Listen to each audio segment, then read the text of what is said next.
Nagro-roving ang UNTV News and Rescue Team sa Maynila nang madaanan ng isang motorcycle crash sa northbound lane ng Manuel L. Quezon Bridge sa Quiapo pasado 1:00 ng madaling araw nitong Sabado, October 4.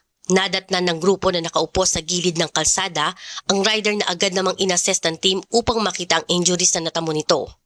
Giniginaw ka, sir? Pero may ano tayo dyan? Thermal. Sir, okay lang ba magupit na natin tong t-shirt mo?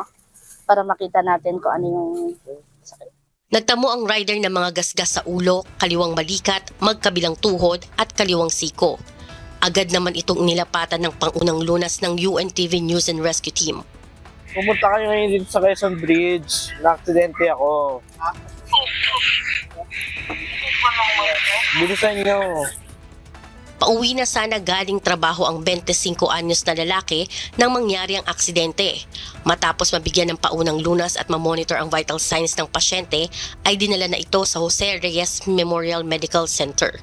Habang nagpapatrolya kami sa aming AOR, may receive kami ng tawag at aksidente raw rito. So, pagdating ko rito sa location, nakita ko si Kuya nakahiga. So para conscious naman yung tao, hindi naman masyadong malala yung tama.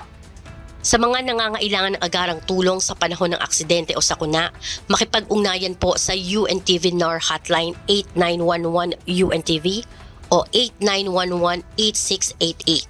Myla Fernandez, UNTV News and Rescue.